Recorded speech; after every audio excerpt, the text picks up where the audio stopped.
Okay, cool. Yeah, thinks we're good. We're good to go here. So, yeah. So, welcome to Sales Intersection. This is where I discuss sales and the unique skill set my guests bring to the evolving profession of sales, creating their own intersection, how they derive meaning.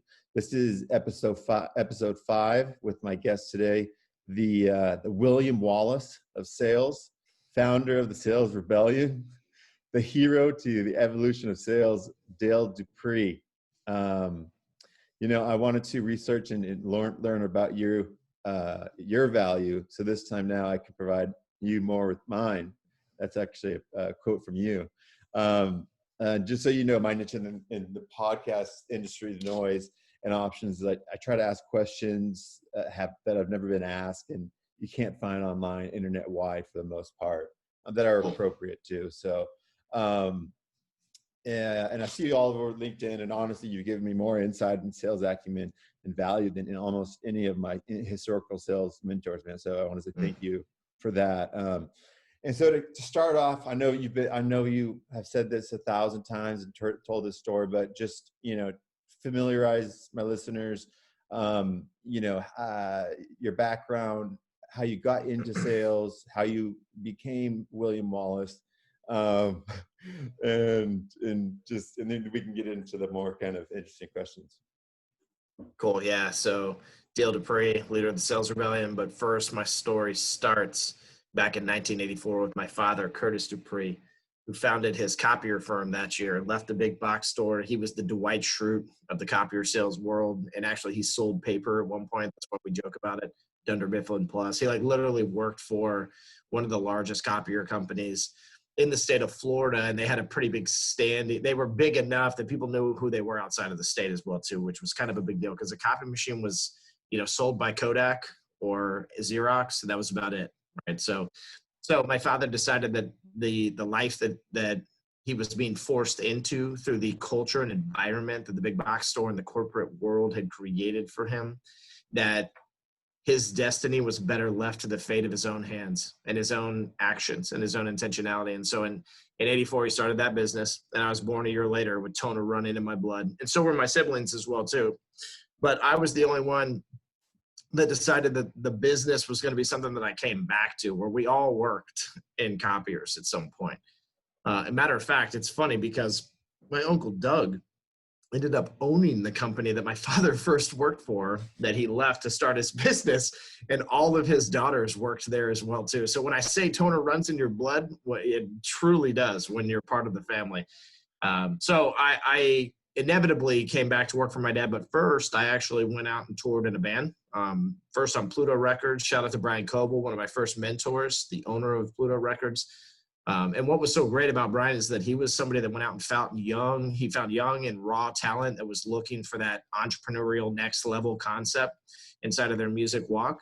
And he had done it with bands before us. We saw the evidence of what he was doing and didn't just have to hear from this guy and go oh, this sounds so good. We could literally see what he had done for other bands. And so we knew we were in good hands. And he ended up keeping his word. He helped us get on a Warner Music Group. And, we became distributed all around the world. It was pretty awesome. Did some big tours, played with some massive bands. And then it all ended because of drugs. And that's usually how most bands end. It's a sad thing, but thankfully nobody died. And thankfully the people that were involved in that side of life are flourishing, right? But they're flourishing because we all made hard choices. And one of them for me was to come home and start working and doing sales. And it's not that I didn't want to go back and work for my dad. And it's not that I had a bad relationship with my dad at that, right? You don't need to hear me saying any of those things. But I was a 21 going on 22-year-old kid that just got married, right? And the last thing I wanted to do was go home, right? Yeah, I got you. So I ended up coming back working for my father. I spent a lot of time at his firm, 4 years, became his number one sales rep. He sold the business in 2012. I became their number one sales rep overnight within 90 days. And I never left that mantle. I was with them for almost 7 years. I was their VP of sales, 6 years, sorry. I was their VP of sales as well too, before I left and went to the big box store myself. And so you'd sit here and you'd hear me tell this story and you're like, dude, what is wrong with you? Well, as a rebel, I thought that for sure I could go into a corporate environment and fix it from the inside. And I learned over the course of a year and a half that quite the opposite. It was a very toxic environment, one of the worst places that I worked, without a doubt, even though I worked at two places my whole career. But I would assume that most people that came out of that place would say the same thing as well too. The people were fine. The culture sucked, right? And that's kind of the bottom line, is that people over culture is the thing that you have to look at. And because of that, I sat back and said, wait, well, you could fix this from the outside in. And that's when the Sales Rebellion was born. And I know that was probably the longest intro anybody has ever heard about a human being, but my story goes deep, and it's a thick, sludgy swamp, right? There's a lot of in-betweens. There's a lot of crazy stories that I have. And mostly just because I put myself in those situations through intentional action and motive.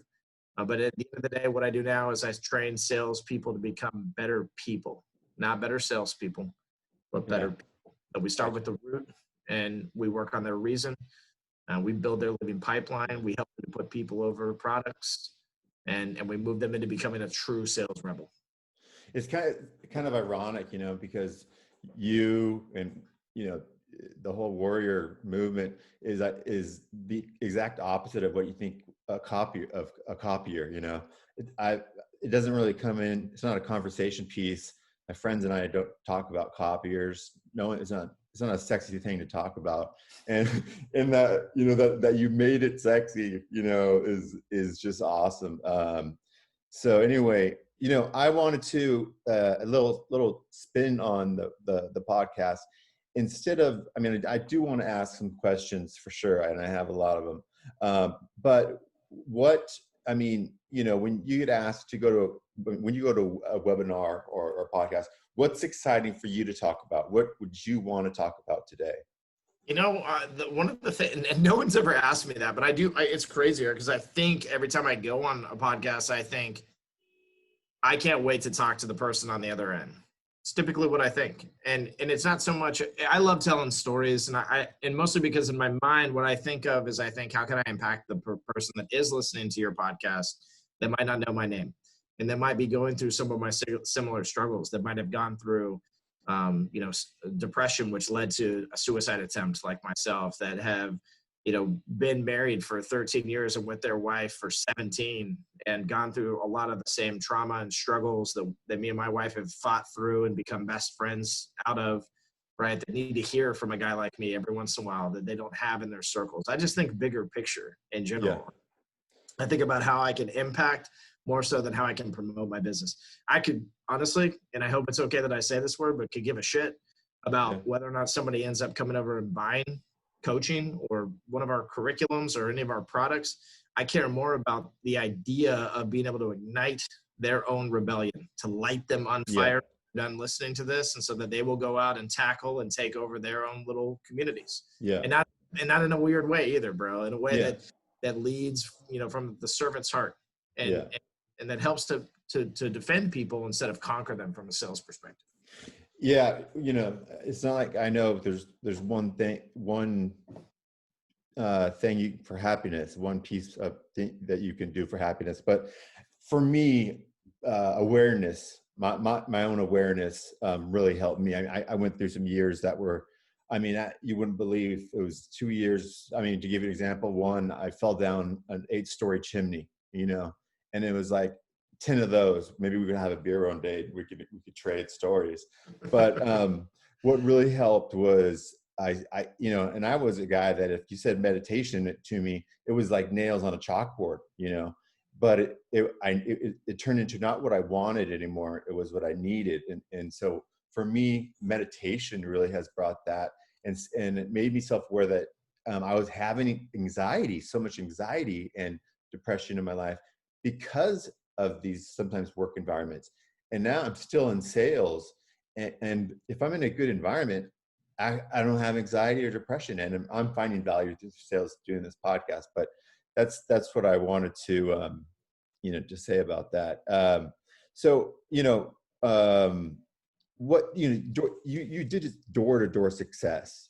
You said I listened to a webinar on YouTube, and if you went to 100 houses, you'd probably have a success rate that's triple anyone else, right? And this is kind of a question I had for Larry Levine, your buddy, on episode 2. Is you're kind of naturally, you could tell, a good human being, some likable character, someone that you'd want to talk to, but for those that are in sales, that maybe that's not the energy they have right away.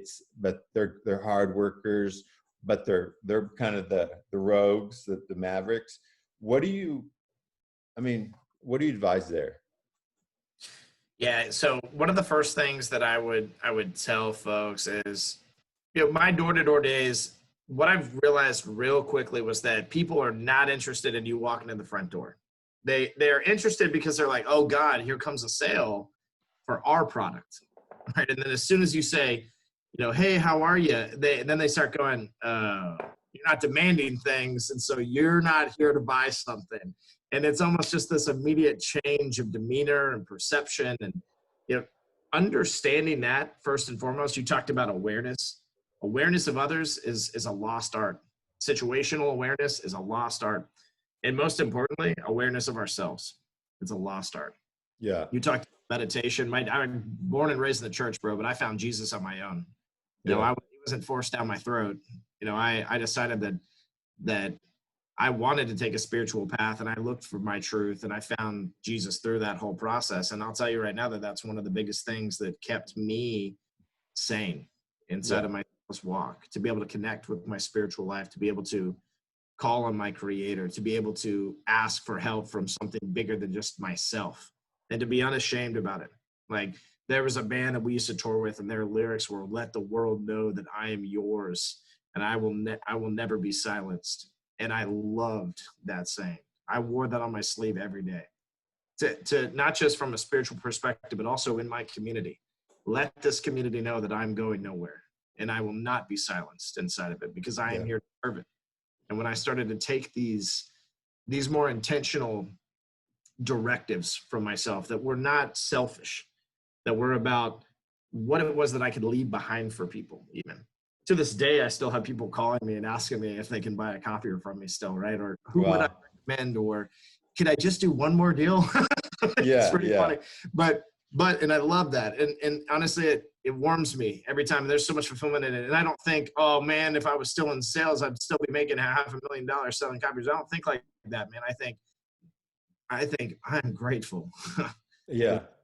And I think that that's what every single person that's out there beating the streets, even beating the phones, needs to be thinking about, is that you need to be grateful for the interactions that you do get to have. And in the process of becoming grateful about that concept, you will realize and recognize that there is a way to not be unwanted, to transcend what people think of you when you do walk through the front door. And 100% it's through experiences, bro. When the copier warrior was born, he was born with a sword in his hand, right? That's what we like to joke about. And by having a prop and deciding this concept of Disney for sales, as we like to say here at the Rebellion, back in 2012, when I made that decision, 2010, by using the crumpled letter, right? One of my fun little techniques that I did. Yeah. I've learned about it. Yeah, read it. It's fun, bro. We create a 4-letter cadence, and if you walk in and you say, "Hi, I'm so and so. I'm here to speak to Kevin. I'm with this company." As they ask questions, I sell this. Kevin's not coming out, but if you walk in, you're like, "Hey, I got this letter for Kevin. How do I get it to him?" It's a whole different conversation. What kind of letter is it? That's a crumpled letter, right? And the person they're like, "What? It's a what?" And then, "Oh, open it up, read it. Open it up and read it. Let me know what you think." Yeah. Right. Well, isn't it for Kevin? Hey, we won't tell him. Just put it back in when you're done. And when you have some fun, and when you get people on the other end of the talk track that you're giving curious, when you get them curious, bro, when you get them excited, curiosity is the number one ingredient inside of my sales walk. And more salespeople need to talk about it. More sales professionals need to talk about it too, right? It's like a forgotten art, right? But leading with curiosity and becoming very intentional inside of your territory and changing it to a community. Get the words right. If they're not a prospect, they're a human being, right? You got to just start changing your mindset. and that comes across with you. I mean, you're talking your truth. You're just dropping lines like, yeah, I tried to kill myself, and someone that you just met in 5 minutes. I sometimes say that I do that too. Like, oh well, yeah, one time I fell down a chimneys, 8 stories, and sometimes people, it's not really natural for them to be like, oh, that's man, that's cool. They're like, whoa, let's take a step back. You did what? But being able to be yourself, and admitting faults. I had some really hard times, and carrying that around, man, it's so much weight on you, letting that go.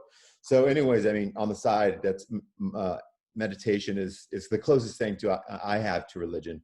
And that came after falling down a chimney, because the surgeon or the doctor said you can go down that chimney 100 times and you wouldn't have come out like you did.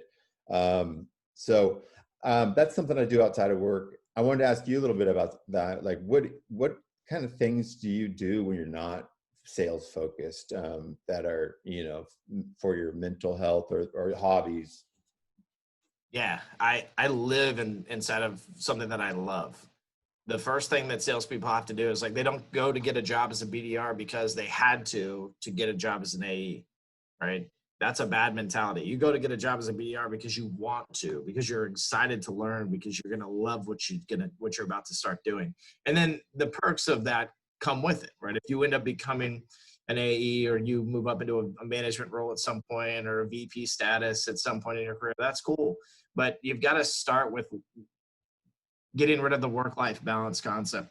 We were not made, whether you believe in God or evolution, bro, you do not believe, and you cannot change my mind about this, that you were created to work from 8 to 5. There is nothing genetically inside of us that drives us to just be like, oh, it's 8 o'clock, it's time to work for the next 8 hours and do nothing but that, except for the lunch that I have to eat because it's mandatory. Like, people have to check out of this mindset that somehow that working is what we were created for. And they have to tap into the idea that the work, because of that, there is no work-life balance, right? Like, you have to enjoy your life. You have to sit back and say, I love what I do. I'm happy with what I do. I'm encouraged by the progress that I'm making for myself. And if you're not making progress, you've got to start to think about ways that you can. Yeah. You've got to have a community around you holding you accountable to those things as well too, because that's what's really going to create and cause the growth that you're looking for in the first place. So for me, it's this concept of, like, what do I do all day to just stay sane and to mentally, or to keep myself in a mental place that's not lurking toward that darkness that I inherently have. Like, not to say that somehow depression is like genetic, but it is a little crazy when you learn about some of the people in your family, right, that have struggled with the same types of feelings, some in the past, some even like right now in the present with you.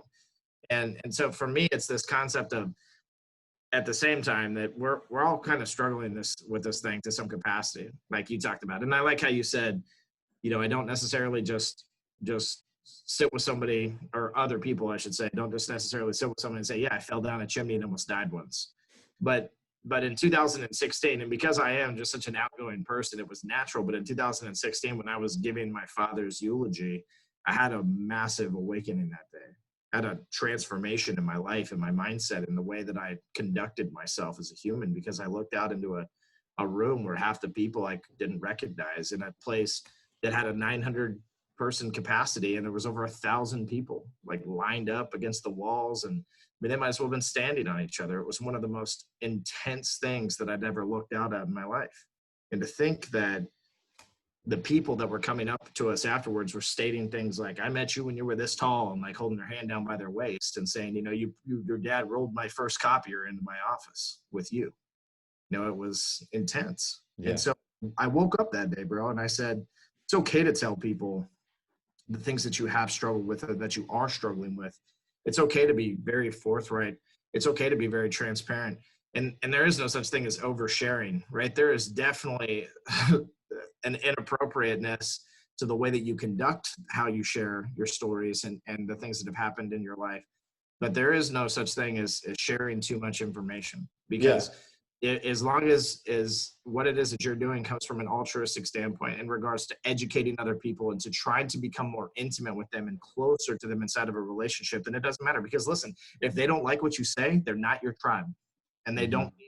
they don't need to be around you to begin with, and That's you don't need to be around them because it's not healthy. that's So it's absolutely how you true. find the right people. Yeah, that's absolutely true. I'm once I made a decision to accept all the things that happened to me, and not have shame about it. You know, it's not like I I dropped that, let's say on a date pretty early on about the chimney. You know, there's a time and place for it.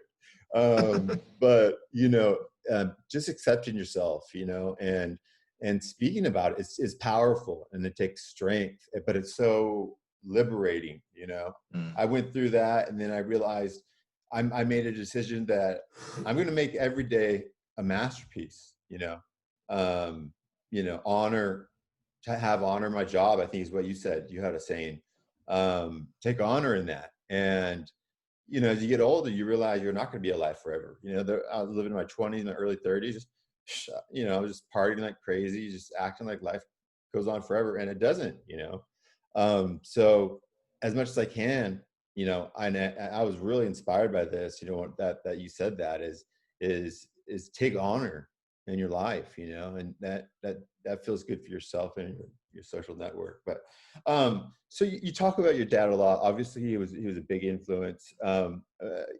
What gaps were there, you know, and why he was successful, why he was a good person, and you? What were the most kind of unique gaps? Yeah, I don't. I think the gaps in the beginning, the gaps were, for the most part, it was that we were the same person, right? Like, and that I didn't recognize it. That I felt like he was so much different than me, and and I also sat back and watched his success, and I thought to myself, like, I'd do it differently. I would think to myself those things very selfishly. And but really what it was, though, that I didn't realize is that I was thinking that way because I truly deep down inside believed inherently, just as his son and his, him being my hero my whole life, that he deserved more recognition. So, he would do something when the door was closed and nobody would see it. And I'd be like, dude, open the door and tell everybody. I mean, or let me do it. Like, let somebody else do it. And I remember one time we got an award from the Chamber of Commerce in Titusville, Florida. And it was because he donated all this printing for just like for no reason, man. Like, he didn't even have a membership with them. He Yeah. just donated all this at the time, at least. I became an active member and a board member eventually. And my dad influenced those things. I didn't know what any of that even was, what servant leadership looked like from that capacity until my dad taught me. But I remember they sent him this award in the mail, and I was like, "Why did they send you this?" And he said, "Well, I honestly I don't know, but I assume it has something to do with that they asked me to be at the meeting to acknowledge me." And I declined it. I said, I don't want anybody to know what I've done. Like, that doesn't matter to me. I'm just happy to have served you. And so they sent him that plaque instead.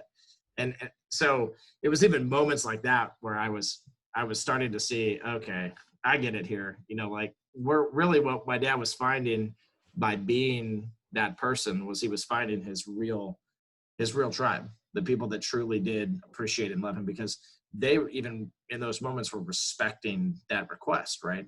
They were saying, like, all right, well, we're just going to send you something privately then, if that's the case, Yeah, and hope sure. you feel honored by it, and to put it in your office somewhere, and maybe somebody will ask about it, and then you can tell the story then. But they never did anything publicly, and I it's romantic to me, that side of it. So for a long time, I think it was more or less the typical father-son relationship to an extent, again, where I would say, I'd do that a little bit differently. But realistically, everything that my dad taught me, everything that my dad did, I loved and I inherited, and I am. I tell people all the time that I walk in his bold shadow, and I don't want to ever leave it either. Sure. And so, not to say that I not to say that everything I do, I go, what would my dad do, by any means, but I do take his example as one of the indicators for me as to what is right.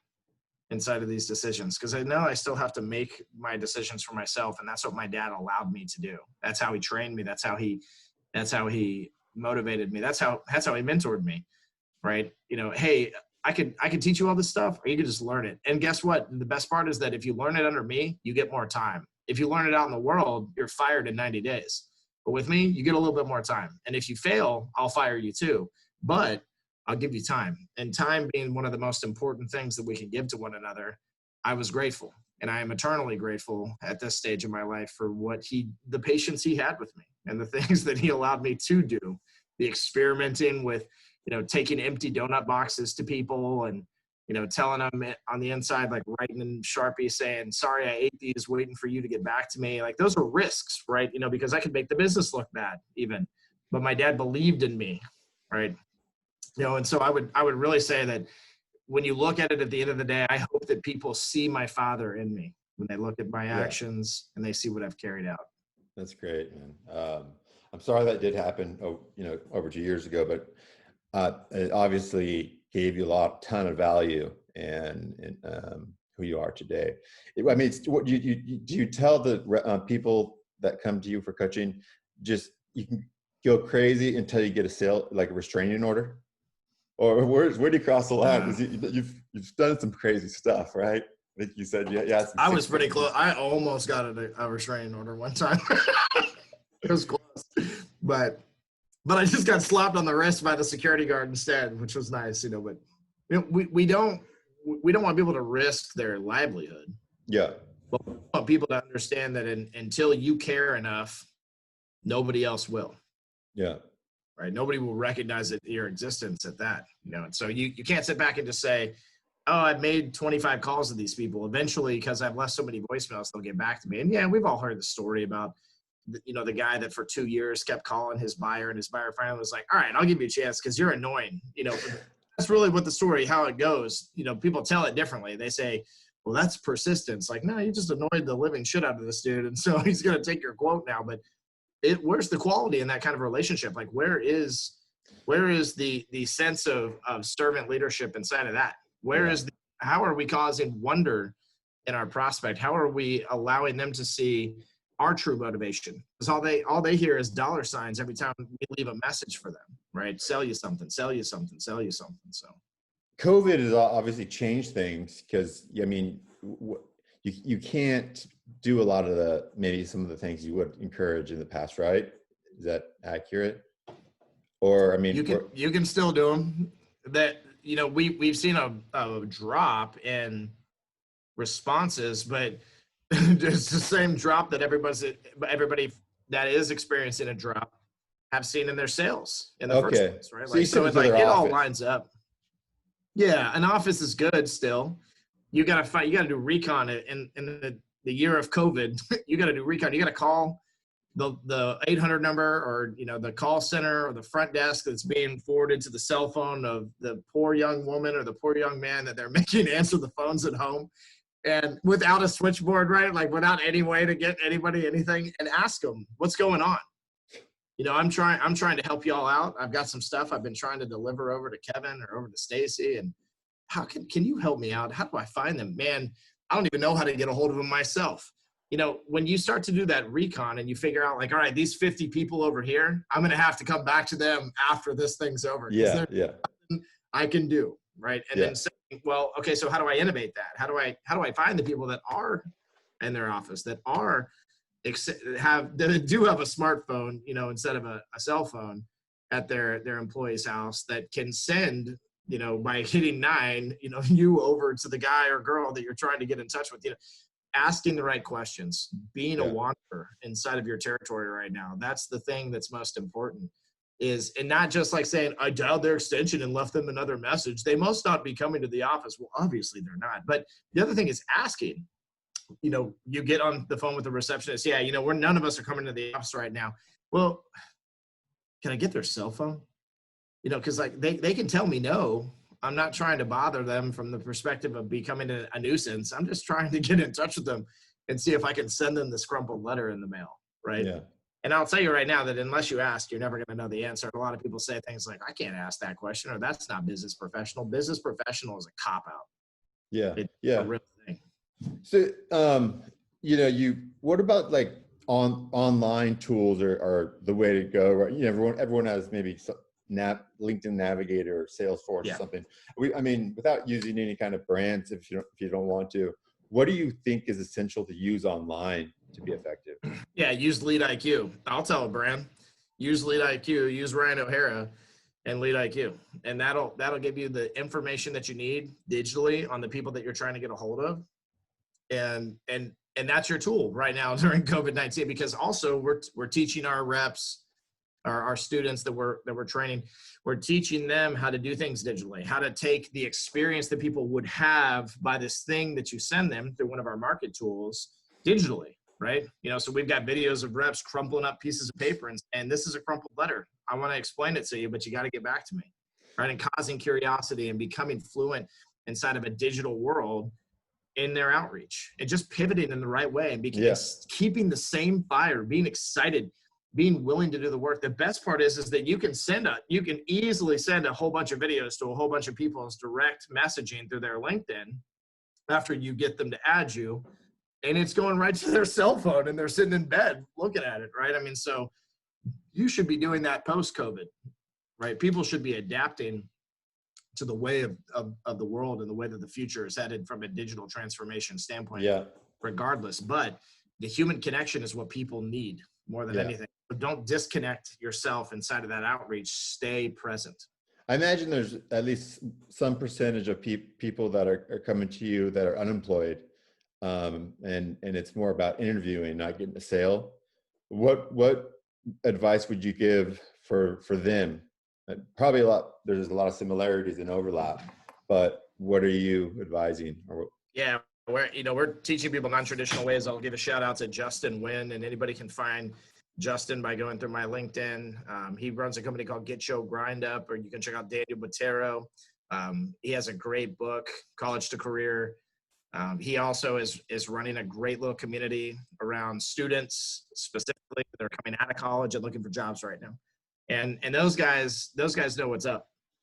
They understand what's happening in the marketplace, what's happening inside of a work environment during COVID, and who's hiring, who's not, and how you're going to get attention, right? So that's the most important thing that you need right now is you need the attention of the person on the other side more than anything else, right? You don't need a badass value proposition as much as you need to be able to show resilience and that you're not in survival mode, you're in thrive mode, and that you know what you're doing and that you have confidence in what you're doing. But we've got students that only a couple that have been laid off so far, but we also have a big community of people as well too. I mean, some of them were even on our happy hour last night talking about leaving jobs. And what we've been encouraging people to do is to use the crumpled letter as a resume. And a lot of them have been doing it. And so imagine that you're sending this same outreach piece that gets in front of a publicly traded company, because that's what our students are getting in front of, to get in front of an HR person. It works. It works wonderfully. And furthermore, it's the risk that some people are looking for. Because again, people say to themselves, and they'll listen to this podcast and they'll go, that's not professional. I couldn't do that. Once again, that's a cop-out.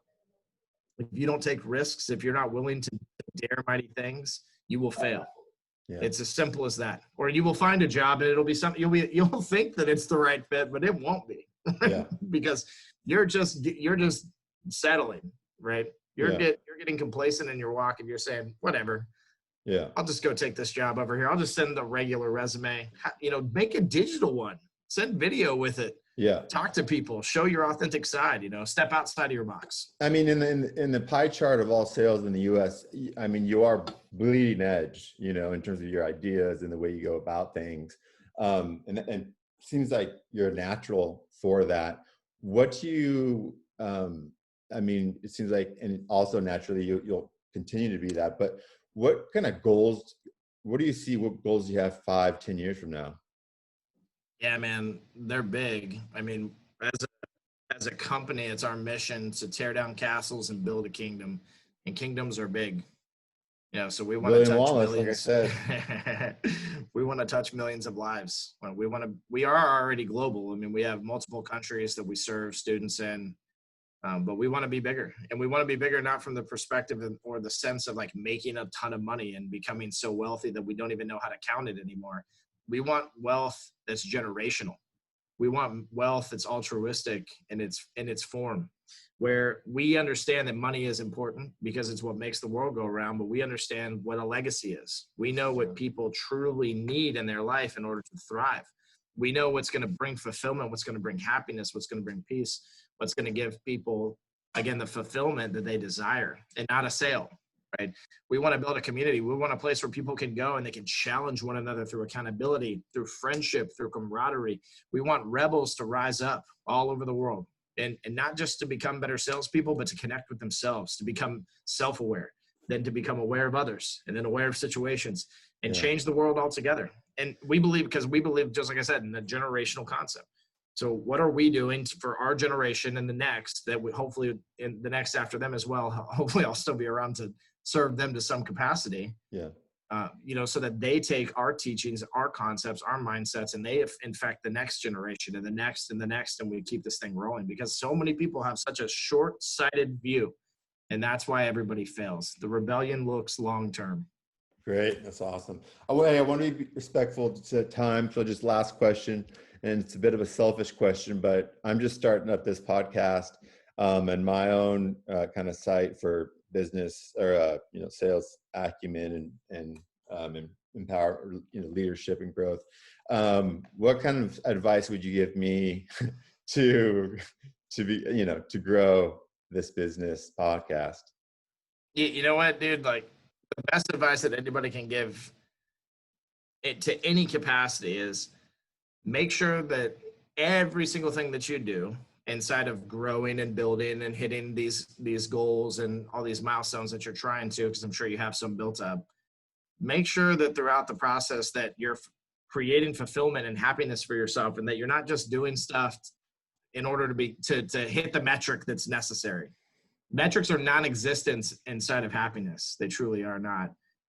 Where if you are in a state of complacency through metrics, you'll never figure out how to get uncomfortable enough to find the success that you want, right? And so be bold, be daring, go out and try to get the biggest names possible on your podcast, right? And not because they're the biggest names, because it's a challenge, right? Yeah. And because it's about helping yourself to be able to turn that switch and to say, life is much less complicated than we actually make it to be in the first place. Sure. Well, hey, Dale, absolutely appreciate you coming on Sales Intersection. You can find this on Spotify, on Anchor, on most platforms, on YouTube, if you want to see the video chat. But it's the website is businesssaleslift.com, and the podcast is Sales Intersection. Dale, do you want to say anything about you want to promote or where you can be found? Nah, that's okay, bro. If people listening want to find me, just Google Dale Dupree or head to thesalesrebellion.com and come join us. Yeah, that's great, man. Well, this has been a great use of my time, so I appreciate that, and enjoy the rest of your day. And I really do hope we stay in touch. You got it, bro. Okay, thank you. Yeah, man.